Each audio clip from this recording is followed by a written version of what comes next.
ourselves in. Machinery that gives abundance has left us in want. We think too much and feel too little. More than machinery, we need humanity. We know the air is unfit to breathe and our food is unfit to eat. As if that's the way it's supposed to be. We know things are bad, worse than bad. They're crazy. Silence! The great and powerful Oz knows why you have come.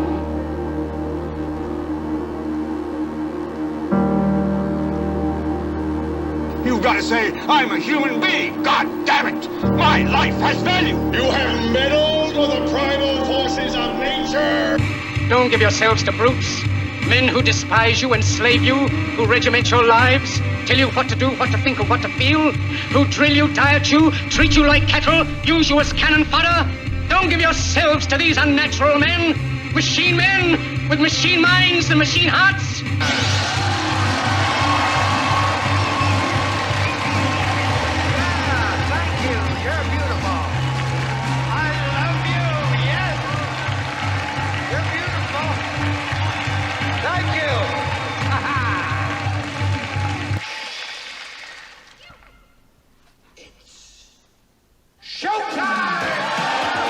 And now, Reality Rants with Jason Bermas. And who loves you? And who do you love?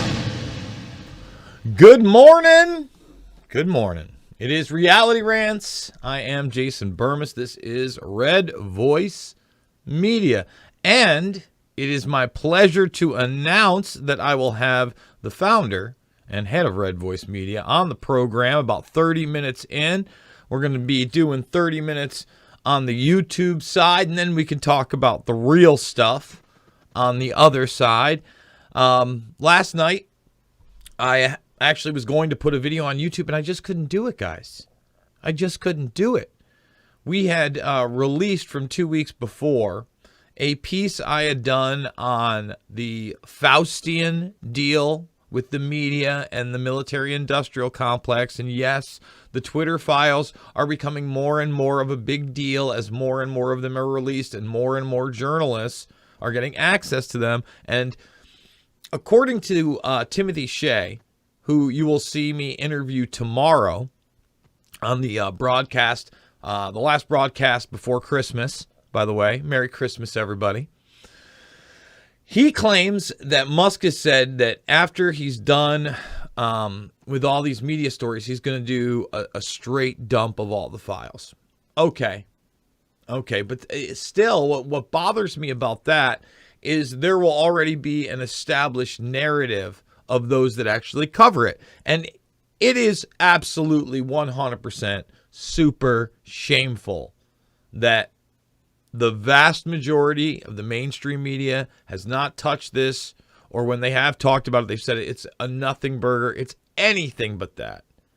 It shows the psychological operations against the American public.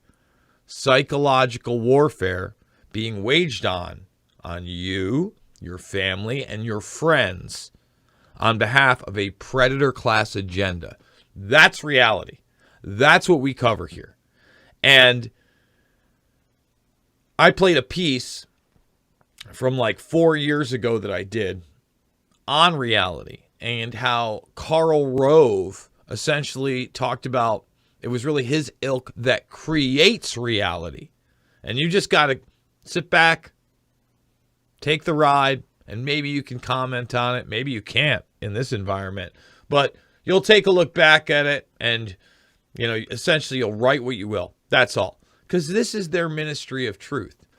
And I'm going to play a couple of sequences, like 1.5 minute spots from another couple of videos I did about 4 years ago, warning about this authoritative narrative and the ministry of truth. And really what's so bombshell about the Twitter stuff is not so much that now it's in the public arena and people are finding out exactly what people like myself and others have been warning about and saying was happening actually was happening, and we have the documentation. It's still occurring in all the other social media platforms and big tech networks.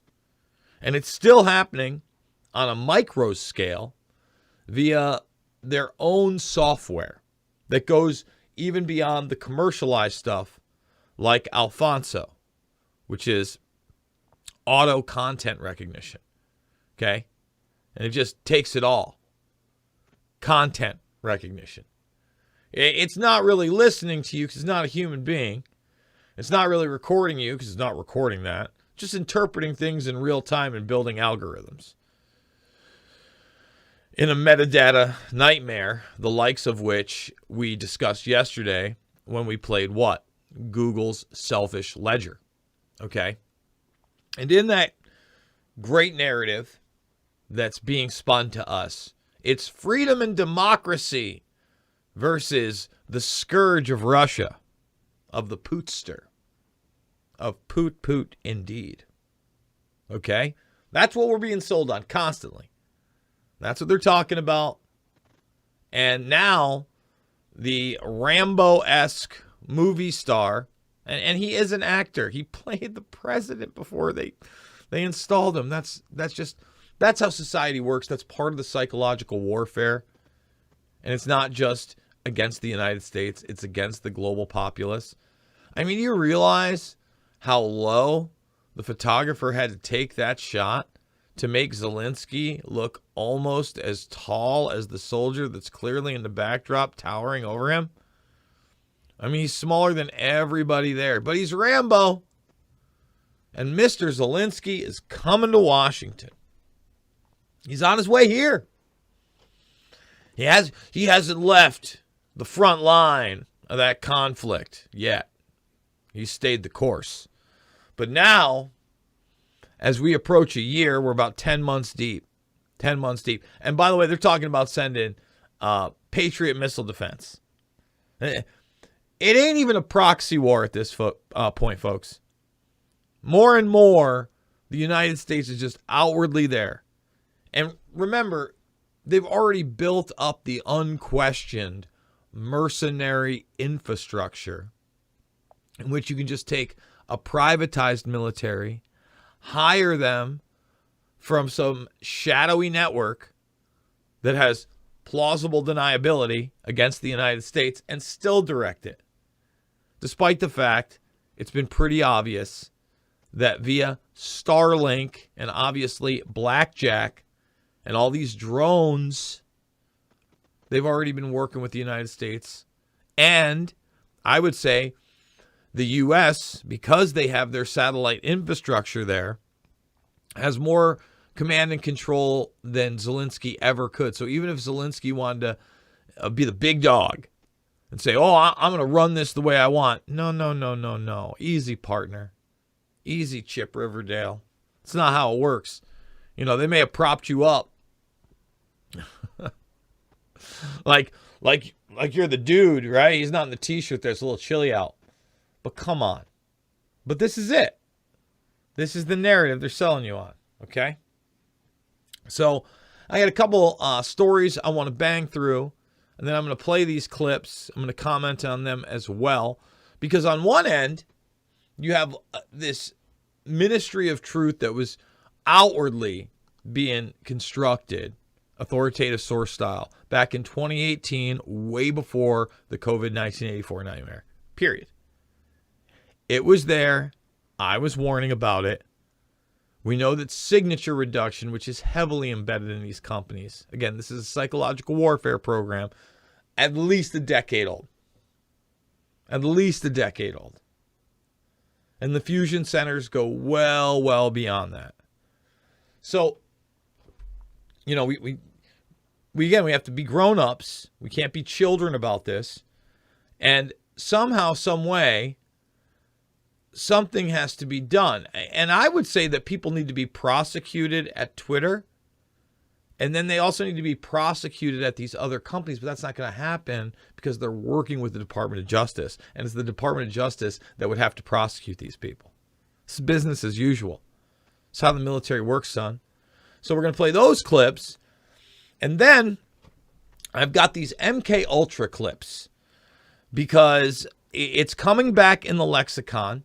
And I was actually really happy for Tucker Carlson to begin to talk about the fact that not only does it look like the CIA murdered John F. Kennedy, big deal, big deal. No one else seems to be covering it in the media, right?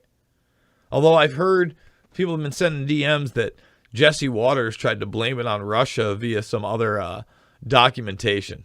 Don't buy the hype, folks. Don't buy the Russia hype. Come on. Give me a break. No mas. Ridiculous. But he talked about the MK Ultra aspect of it. And when he said it, he didn't just use the tagline LSD. He talked about psychiatric drugs. Psychiatric drugs. That's a big deal. Because that's really the birth of big pharma in a big way. That these psychiatric drugs were mass tested on people without their knowledge or permission. Or they were just completely and totally misled. So, forget about just animal testing. What they have done to human beings, U.S. citizens, military and otherwise, children in some cases, is beyond obscene. Especially when it's done under the guise of what? Helping humanity. And instead, that technology, in large part, at least in my opinion, has been utilized to make the vast majority of the populace confused, docile, incoherent, unable to critically think for themselves and exercise the God-given free will that all of us share. It's a blocker on free will. Now, I'm not saying in some extreme cases some of these drugs don't have a medical value.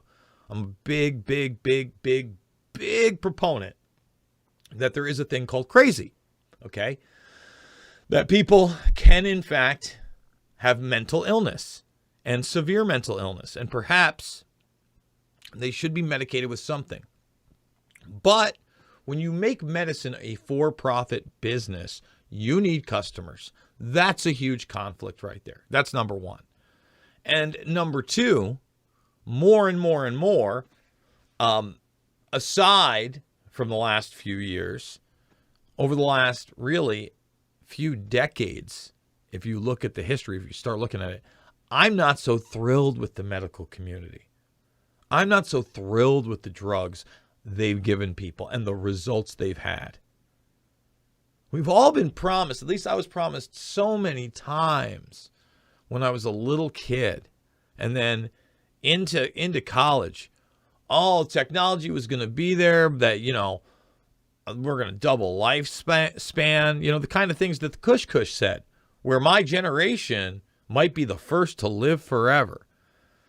And now they're feeding the kids the idea that what they're going to merge with machines and become superheroes. Superheroes. They're going to have superpowers. And in general, if they acquiesce to the next level of MK Ultra and the next level of brainwashing, okay, and merge with these machines of psychological warfare, they'll believe they do have superpowers. And in some cases, it may mimic on a low level what we think of or have seen as superpowers. But it ain't super. And it is certainly not powerful, okay, to be beholden to a technology that you have merged with that controls you as a human being. So, I've ranted enough. I know it's reality rants. That's what we do here. Thumbs it up, subscribe, and share. Get 100 thumbs up over on the YouTube. And I want to play this clip. This is from 2018. This is when YouTube outwardly started really instituting their ministry of truth as a Trojan horse civilian system. And what's particularly interesting about this clip is that the authoritative sources were things like Wikipedia, Encyclopedia Britannica, and partnering with universities like, oh, what's in the news right now? Stanford. Stanford, that wants to get rid of the term American. Hey, Stanford, what if I'm describing the delicious cheese on my grilled cheese sandwich? A, is that bigoted, Stanford? There's a list of these things. They said it took like 18 months. It's beyond just controlling the language. It's also set to infuriate a certain sector of the general populace, obviously. So let's play this clip right here. Now, next on the list of changes for this ever-restrictive platform is that they are going to begin providing context to help people make their own decisions. And when they say context, they mean links to Wikipedia and Encyclopedia Britannica. And what kind of subject matter can we expect to have these type of hyperlinks? Starting today, users will begin seeing information from third parties, including Wikipedia and Encyclopedia Britannica, alongside videos on a smaller number of well-established historical and scientific topics that have often been subject to misinformation, like the moon landing and the Oklahoma City bombing. And perhaps the most startling of all, they are now investing in digital literacy education. And they are projected to reach over 1 million teenagers. Digital literacy education. And everybody who thinks that Twitter is some bastion of free speech right now, and oh, look at all the fires or the files they've released, et cetera, et cetera. Listen, we'll give credit where credit's due, and it's great. But I just got this text. I mentioned it on air this week several times. The last American vagabond got his Twitter account back, right? Well, guess what? I just got a text from Ryan, a DM. I just did it on my Twitter. Well, that was quick. At TLA Vagabond was just suspended. No joke. For ban evasion. You know, the ban at Elon Musk just explained was unjust, and we voted to overturn. I got the account back, and they ban it because I was using other accounts to circumvent the unjust ban. Makes sense. We got to get Ryan on the show. But we've got Ray coming up of Red Voice Media in a moment. I want to finish this piece up. So again, Stanford University now restricting language, restricting words we've used for generations. All right? It's gotten that bad. And here they are. This is digital literacy 4.5 years ago. See how this works? Now, this is being done in conjunction with Stanford University to support, media-wise, a U.S.-based initiative designed to equip 1 million teens with digital literacy skills. Now, YouTube has picked 6 of their creators, including John Green, Ingrid Nelson, and Mark Watson, to work with MediaWise to bring awareness to this issue of digital literacy and help educate teenagers. Does this sound like brainwashing to anybody else? Sure sounds like brainwashing to me. And when we talk brainwashing, I want to play this clip right here, which I think is important. And this is from an old school investigative journalist piece, a real one. I think it's either late 70s or early 80s. It might be like 81, 82, 83 on MK Ultra. And they begin with talking about the Korean War and how a bunch of these confessions of U.S. soldiers, supposed confessions, that were talking about the United States using biological warfare were really them being brainwashed. Well, we find out later that it's the Central Intelligence Agency, all right?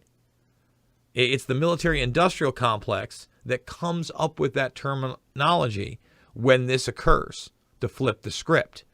And at first they were going to call it mindicide, I believe, according to Annie Jacobson. But let's play this clip right here. It was the Cold War, and especially the trial of Joseph Cardinal Mindszenty, who was forced to testify in a Hungarian court that he was a spy. And then later, the Korean War, with the coerced and mainly fraudulent confessions of American servicemen. My germination took place on the... That would spark intense interest in intelligence circles about brainwashing. The CIA secretly commissioned a study of communist brainwashing methods at the Cornell University Medical Center. A leader of that study was Dr. Lawrence Hinkle. He explains first the Russian method of controlling and breaking a person. Absolutely isolated from everyone else, with one man whose job it is to get you to write the extent to which you are a criminal. In this setting, you can get people to do most anything, do you see? Because you don't have to lay a hand on them. And by the time you get through and you go up before the judge, the fellow says, were you a spy? He says, yes, I was a spy. The Chinese never really had this kind of a state police system. They would get him in, and all this fellow does is ask you to write, rewrite, and talk to him about your whole life. He graduated from pilot training in 1949. While the purpose of the study was to find out about communist brainwashing techniques, CIA documents show that the agency was interested in developing mind control methods of its own. So think about that. You know, and again, maybe these soldiers were quote-unquote brainwashed by the communists, and you know, all of their quote-unquote confessions were fake. It's possible. I don't know enough of the historical context. But they come up with this idea, and then what?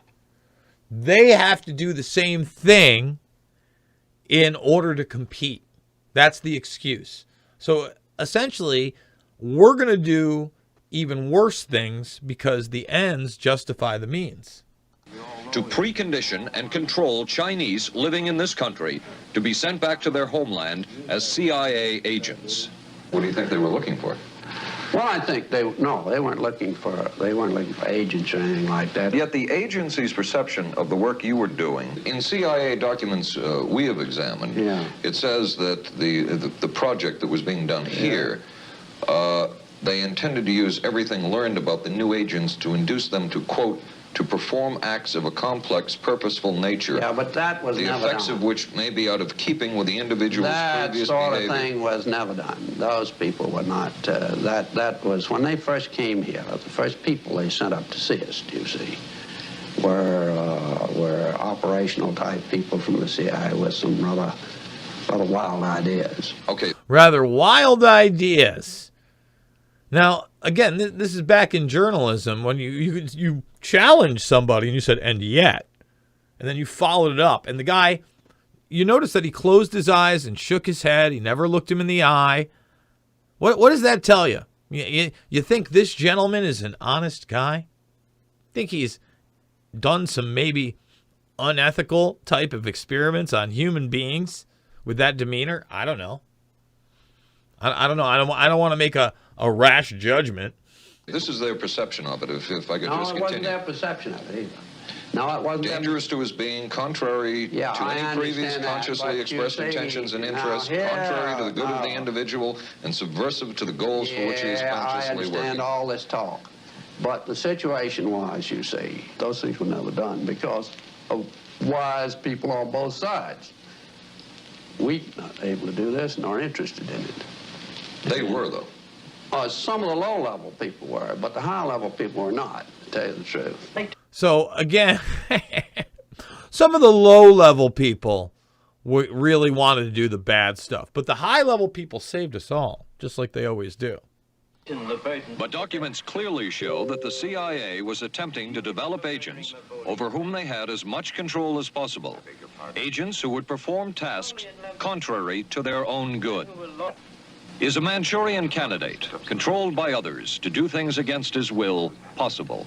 It was a remarkable film because, as far as I'm concerned, it made something totally impossible seem absolutely credible. I would say the answer is yes, but there are many qualifications to that. Dr. Milton Klein, a psychologist, a clinical and experimental hypnotist, and unpaid consultant to the CIA. The qualifications would be the subject selected to produce the kind of behavior that you wish, the amount of time, the procedures that are utilized, and the motivations of the people who are designing, executing, and administering the procedures. You're asking whether an individual can be, under hypnosis, influenced, coerced, persuaded, shaped to perform an antisocial act, or a destructive act, or an act of violence? My answer would be yes. And you think of what they were able to do with individuals and drugs, but now think about how they've utilized a lot of the same methods in mass on the general populace. All right. And some people are more susceptible to others, but you have to accept that this is a reality. And it has been scientifically studied and utilized, okay, for decades now. How valuable a tool can hypnosis be in the intelligence field? None whatsoever. It has absolutely no use because nobody's ever been able to do that I know of, do it in an operationally feasible way. I'm not in any way saying that hypnosis doesn't take place. I'm not saying there's nothing to it.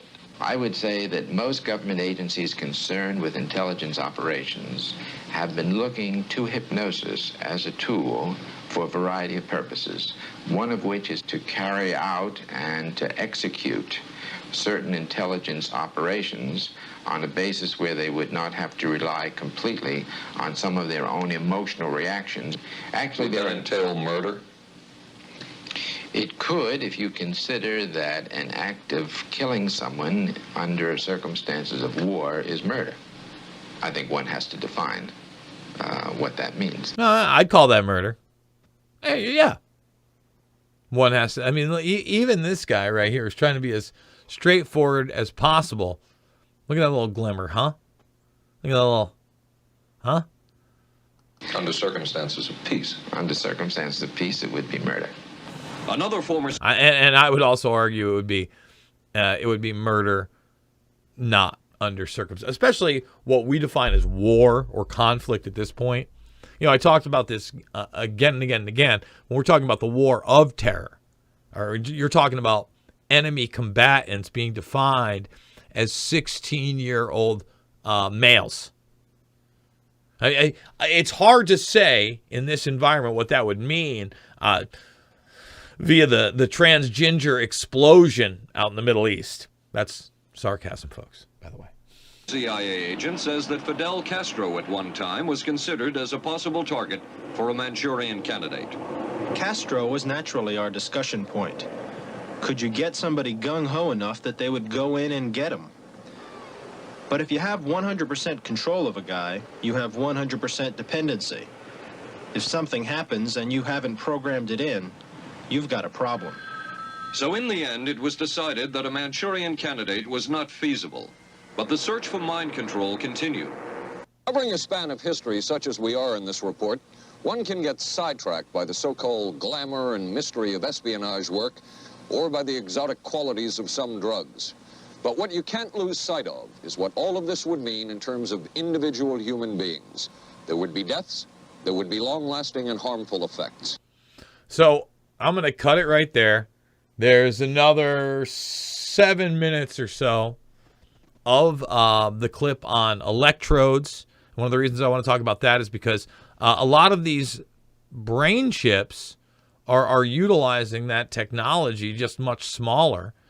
And we have to remember, even in the last presentation via the Muskernuts and Neuralink, they had one of these subjects, I believe it was a pig, which had 2 of the chips and one in the spinal cord. And via the spinal cord, they were essentially sending electronic impulses into that in order to get the motor neurons working in the back legs. Now, the question is, can you do that on a macro level and truly allow somebody to walk again? Because I'm all about technology that empowers humanity. But a lot of these are bad magic tricks, okay? Big time.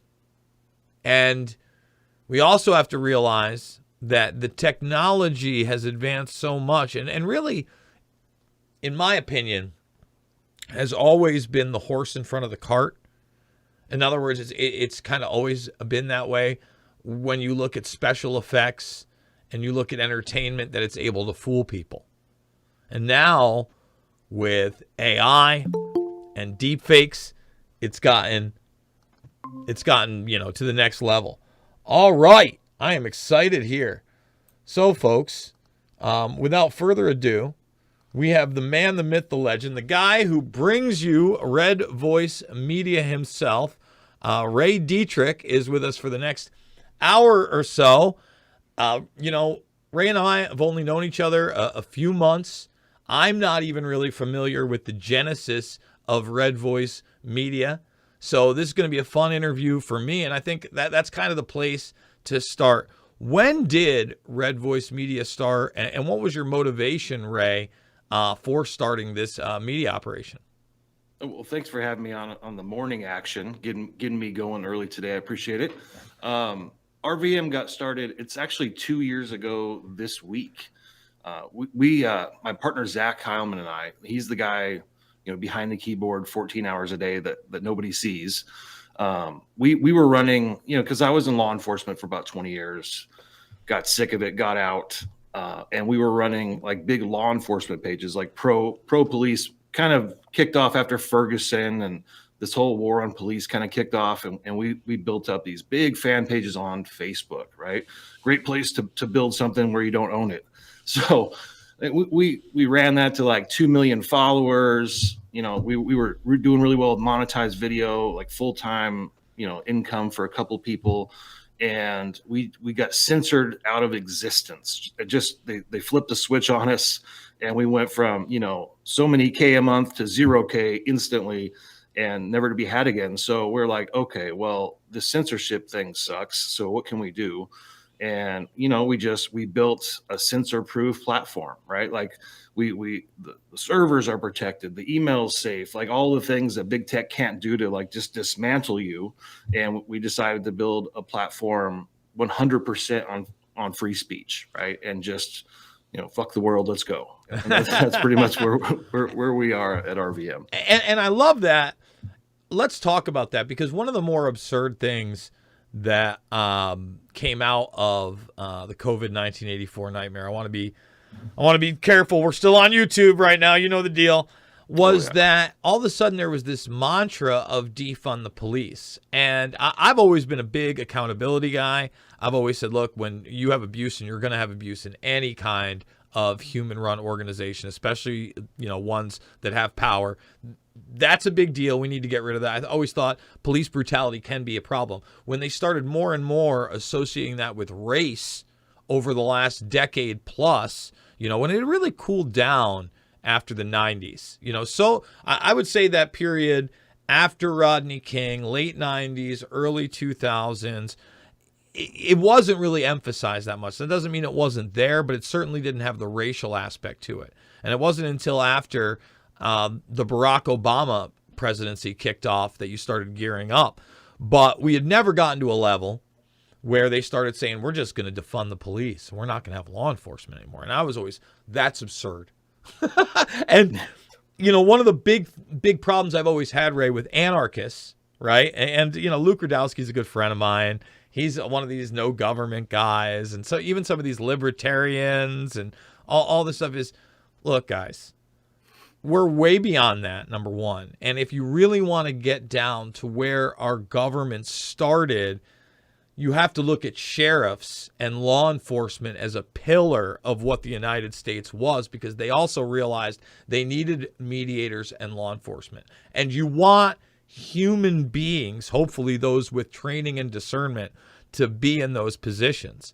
And I thought at this point, number one, they wanted to automate you out. They'd love to get more robots, more surveillance, more drones, more big tech in there. But also, they want to take the human element out of policing altogether and be able to get rid of somebody on a whim, not just deplatform you from Facebook, but deplatform you from your job because of your viewpoints and decisions that maybe even go past something like that. Yeah, I mean, it's the war on police, right? Like it's what people called it. they wanted to dismantle policing. And when you're talking about defunding the cops, like nobody likes to get speeding tickets. I never wrote a traffic ticket in 20 years, right? Like I'm not that guy. I was going after dudes who were trying to hurt people, right? Like that was my thing. But it's one of those ideas that gets some traction, maybe like as, oh, screw the cops, defund the police. But that's just a society breakdown waiting to happen. Like if you want people just to be violently attacked in the streets, like go ahead and defund the police and see what happens. They dehumanize it, right? And I came up in the late 90s, early 2000s. I started patrol in South Central LA in 02, right? And that stuff, there wasn't these racial issues, right? Because it wasn't pushed to the media and it wasn't the narrative. And like you said, like when Obama came and Ferguson fired up, they used the media to just slam these total false narratives and started this divide that, it quickly unraveled. Like I would say 2014 was a real turning point, and since then, all the lies of hands up, don't shoot, and this and that, and I could pick apart like probably the top 6 police shooting cases that the Ben Crumps of the world, the attorneys out there, really took and ran with to jam this narrative down our throat, and most of it's based on lies. But when you have the media pushing these same lies, it's sad because half the country believes all the lies that are shoved down their throat about policing. And that's where we're at now. And now you're seeing the retention and recruitment. Like people don't think about what a problem that is. But like when it's the same in the military, they've pushed out with jab mandates and just the narrative war on cops and the lack of support for cops doing their thing. They've pushed out a lot of the good people. And those people aren't referring others into these agencies. So now the scariest part of this whole movement is what's going to happen next, because they're still going to fill these slots. Like if there's a patrol shift and it takes 8 people, there's going to be 8 people out on that shift no matter what, right? So now they're going to have to hire people that shouldn't be cops. People who should never be trusted to take people's freedom away are going to be hired because they have to fill these positions. And the ones who probably should be doing these jobs aren't going to be coming in and doing these jobs. What do you have left? You have these badge-heavy idiots who will get us in more trouble and create more incidents and do more stupid things because they're lowering standards. And I don't know if it's not by design, right? Like it's you push out the alphas and you get people who will probably go along with orders they shouldn't. You saw that in some of the COVID and some of these departments, like in NYPD, right? Made me sick, absolutely sick to see them in there arresting people for vax mandates, right? Like I'm pro cop as they come, but like I'm not pro trampling on the Constitution and people's freedom. And that's where I draw the line. I would never do it. I took an oath and I would walk away before I did those things. But you're seeing these departments just go along with it because they don't want to lose their job. They don't want to lose their pension. It's hard. Like this will affect my family. We're getting to a point in some of these jobs, like, police, military is harder to get out of, but like, especially in law enforcement where, look, if you're just going along with the program, like you're seeing with the FBI, right? Like with what's going on in the FBI, and I don't really consider them cops. Like I could never stand most of these idiots when I ran into them. The only good ones were ex-cops that ended up at the FBI. But you're seeing these people stay on this department that is completely corrupt, spying on Americans, doing all this stuff. Like all these Twitter files are dropping. This stuff we already knew, but now it's out there. And let alone all of the other things they've done, like people they've killed in their wake and all this at the FBI. But these people need to be strong enough to walk away and do things hard and go, you know what, I'm not going to be the Stasi arm of the DNC and go out and investigate people who attended a rally, right? They need to be able to walk away from that, but I'm not seeing it. I'm not seeing a lot of walkaways from like the federal policing agencies that are just completely out of control. And that's a problem. And that's where it starts to turn to where law enforcement going to look like in 10 years if we continue this path, right? Like it could get very nasty. And, the police won't be your friend in 10 years if we continue this path. And that's terrifying for someone like me, who's a multi-generational cop, like my entire life, my whole family, into my grandparents were cops, right? Like that's what we did. And to see it kind of turn, it's a kind of a scary time. Well, you mentioned the FBI, and I would argue on a lot of levels, the FBI's never at the upper echelons really been a friend of the people, obviously.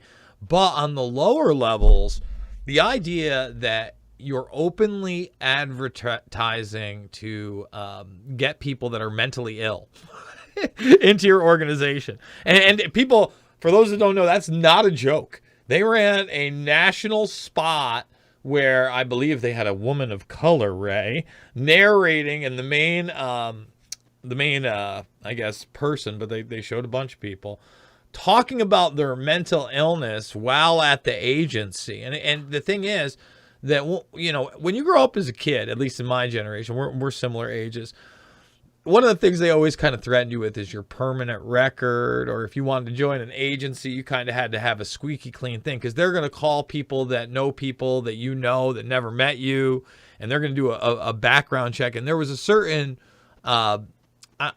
presence, or, you know, way you had to carry yourself to be one of these agents, especially at the lower levels. And a lot of that is because they do want people to obey as they go up and up and up. And they do want good investigators and people with a work ethic. You know what I mean? People that can follow orders, get up early, etc. I get that.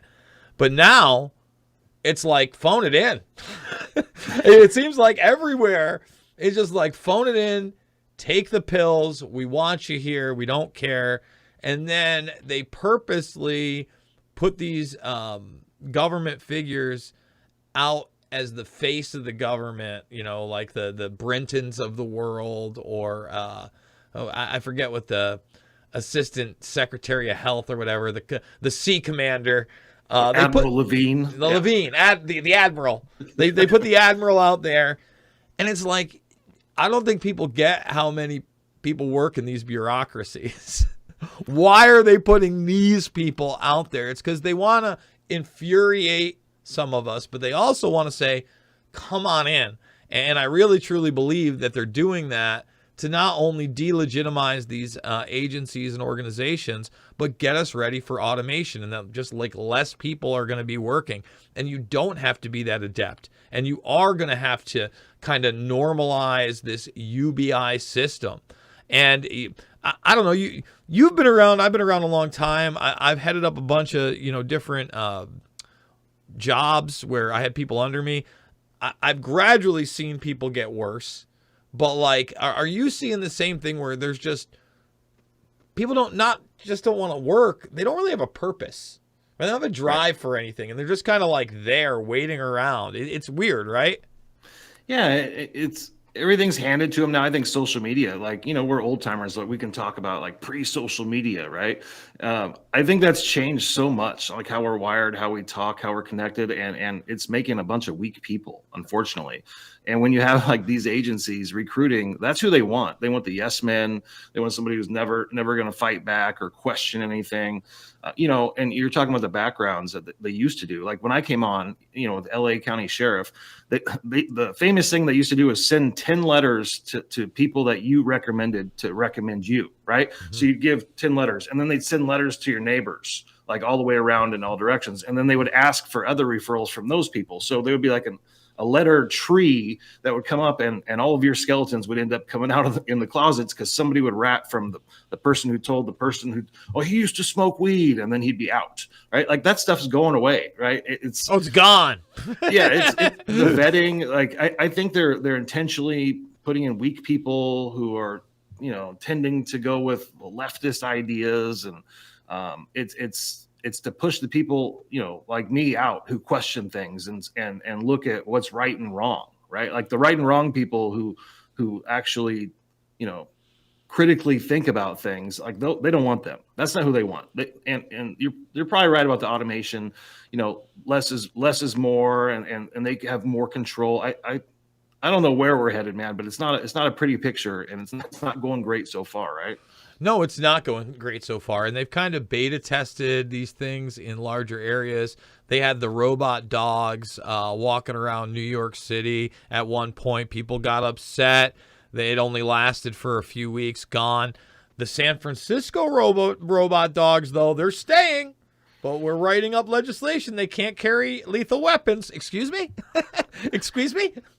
And then you look at a culture like Singapore, where, you know, I constantly talk about this sustainability agenda and how it's a code word for our standard of living going down as the Asians come up.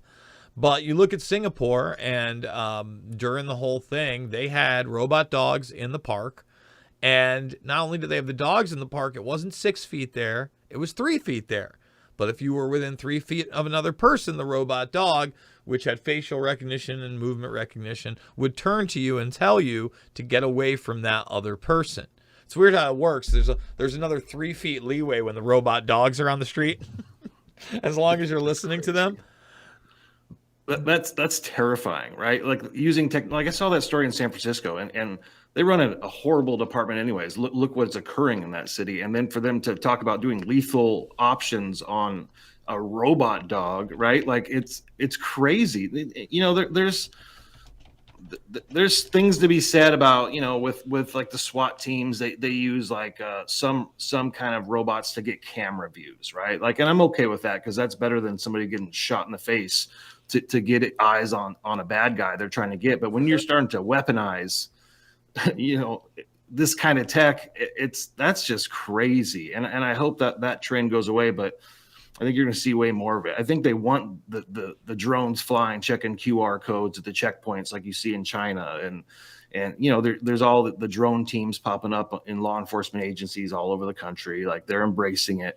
And, you know, and part of me is like, you know, that could save some lives and help some response. There's some good that could be done. I think they were using them in Chicago with like the shot spotter. So like drones would go to the sound of gunfire.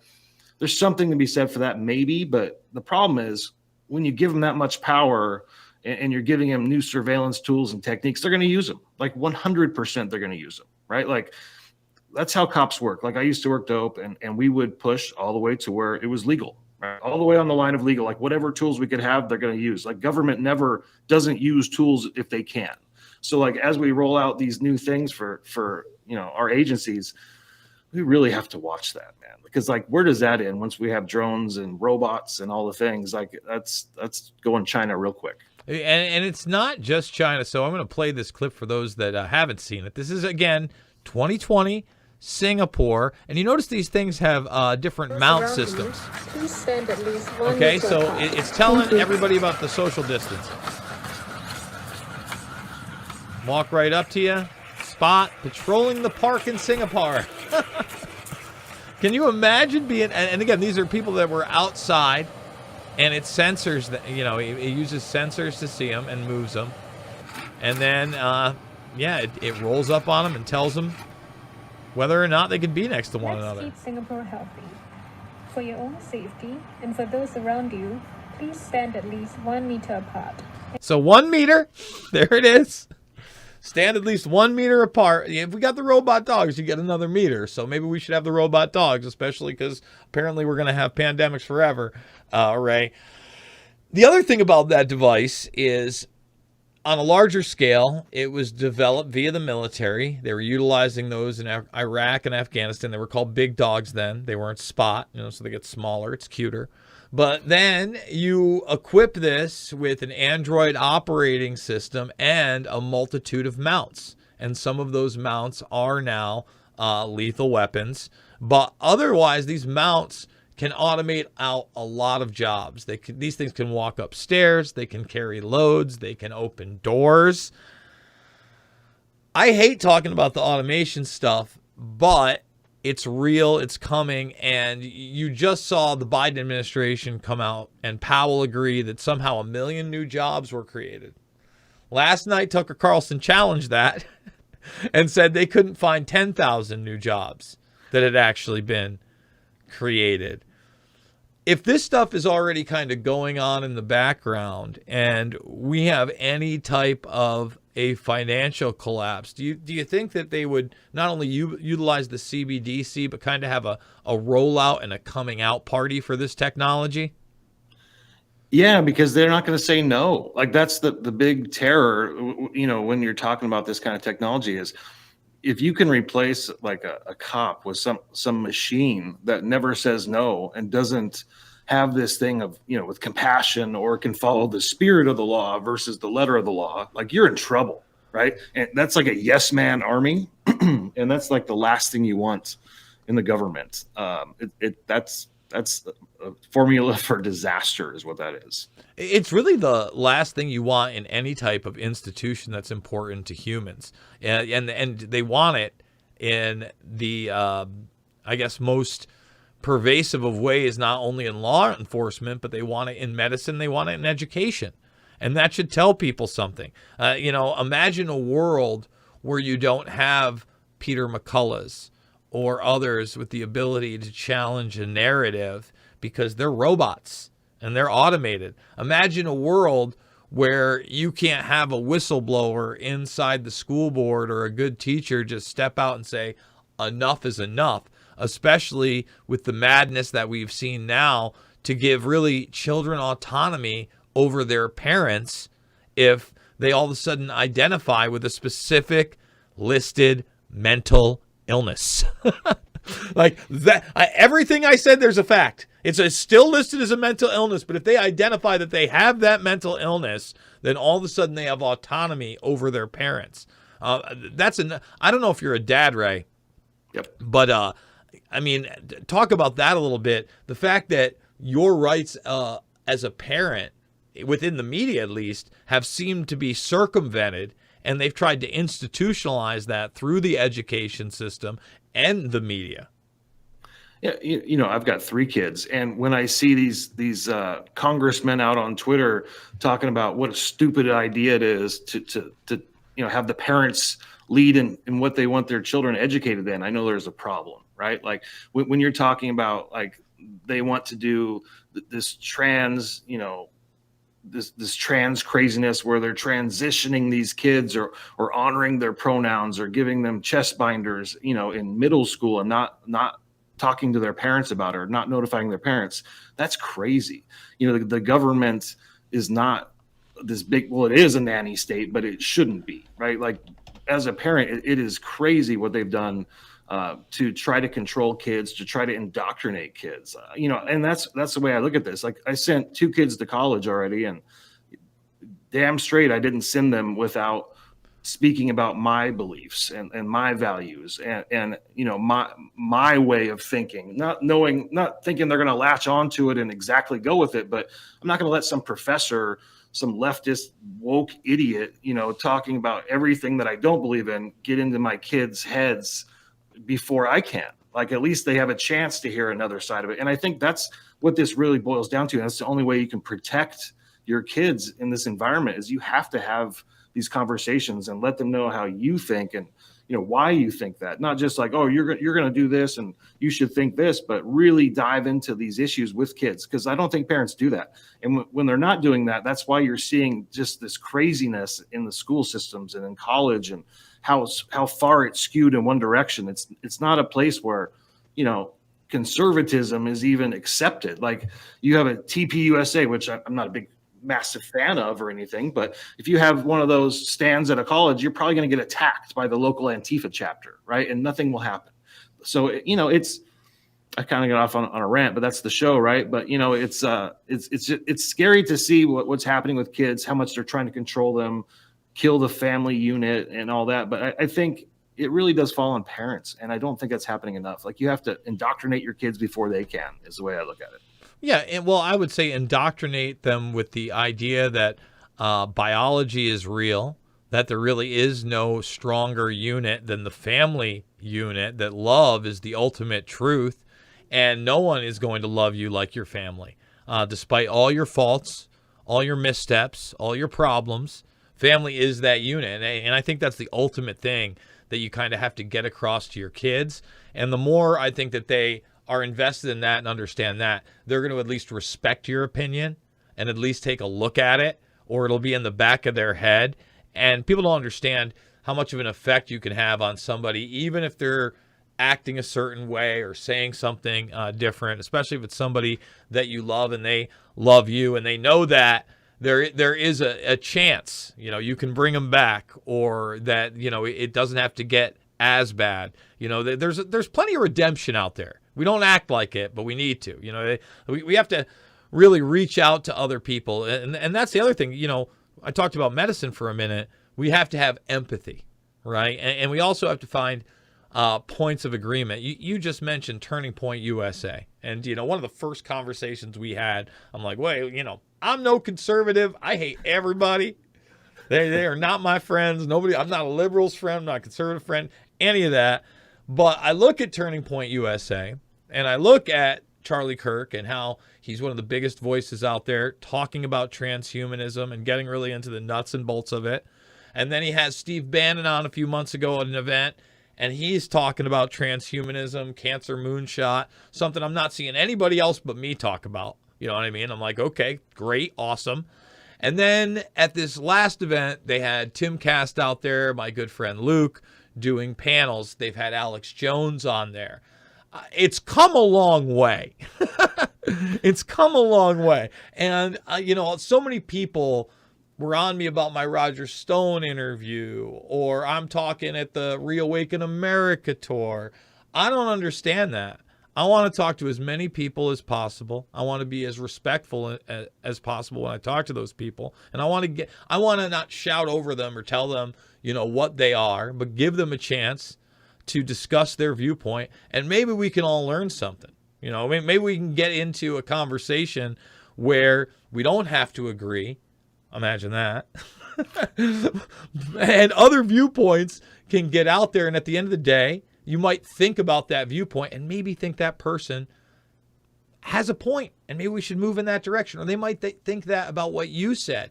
And that's few and far between. And I don't see that a lot even in the alternative media with interviews. I see a lot of echo chambers, and I don't see people that are willing to interview the controversial character, but if they're on one side or the other, kind of just go along with the narrative. Like, no offense, General Flynn's done a ton of interviews. They don't really interest. It's rinse and repeat, right? No one's asking them real questions. Well, what are your thoughts on that space? Because obviously you're in that space too. You do a show. You've got other creators over at redvoicemedia.com. And by the way, redvoicemedia.com/Jason. In 4 minutes, guys, you're going to want to sign up. $1 for the first 10 days, $10 a month, or get the gift that keeps on giving this Christmas. Lock in for a year, $100. Can't beat it. What are your thoughts on what I just said in interviews, reaching out, and echo chambers? I think we need much more of that type of interview, right? And I'm guilty of it too. Like when I don't know, I think it comes down to just like some basics where, if you have a platform and you're doing interviews, it's easier to have somebody on who shares your same viewpoints and kind of, parrot it back and forth a little bit. I think there is some of that. It's easier to do that, but one of the reasons why we were excited to get your show on is because, you're not right wing or left wing. Like that is something we're trying to do at RVM more. Now, I'm not going to platform people I completely disagree with and can't stand. That's not going to happen because, wait, no Sank yogurt? Draw the line there. But. No chunk yogurt? No Sank yogurt? No TYT here? You're kidding me, right? No, but I think there needs to be more of it. I think there's more common ground than we expect when it comes to like the other side, coming from like the right wingers like me. I think there's more things that we could be on the same page with and probably do better interviews and create even better content with. But it's hard, because it's controversial or adversarial and you don't know where it's going to go. And I think when it comes to like the creators doing that stuff, I think they want a little bit more control. That's probably why you don't see it. And I don't want echo chambers. That doesn't help anybody. I mean, if new ideas don't pop up, even if they're the wrong new idea that you can squash, that's great too. Like bring a bad idea and dismantle it on a show. Like that's perfect. But you might be surprised and agree with more, and what's fun is the reason the truther stuff that you've done, right? Like, so I have a quick funny story on this. Actually, you actually turned my wife woke with Loose Change, and I didn't know it was you, right? So and I was actually kind of pissed off at her back in the day. So this is probably 08, 09, and she's talking about 9/11 stuff, and she watched this documentary, and she showed one of my daughters, and I'm like, what do you mean the government is involved, or it's not the truth? But having that viewpoint, and obviously it took me many years to get to where I am now, but that kind of information should be out. So like, that's why we were excited to have different viewpoints with you. And, you know, I watch your show in the mornings while I'm working, and I agree with you more than I don't. So, you know, am I the ultra right winger, or am I just someone who likes freedom and you know, loves the country and wants to live a certain way? It's complicated though, right? Like, do you want the right wing guy to bring on a lefty and fight and have that kind of thing on air, or can you get to a good discussion point where good information is coming out? Some people can pull that off and some can't. Yeah. You know, one of the better debates is actually Tucker Carlson versus Cenk Uygur from quite a few years back now. But they sat up on stage, and I thought Tucker handled himself very well. And one of the reasons that I've been playing, you know, these interviews or speeches from back in the day, like Cindy Sheehan or my Naomi Wolf interview, is because you see, even back then, what they were talking about is a lot of the same things we're talking about now. And there is that cohesion of quote-unquote right and left. All right, guys, it's official. The first hour is over. So one at a time, we are going to leave the platforms. That's my cue to the producers, so we can go full throttle. redvoicemedia.com/Jason, redvoicemedia.com/uncensored. Rockfin, goodbye.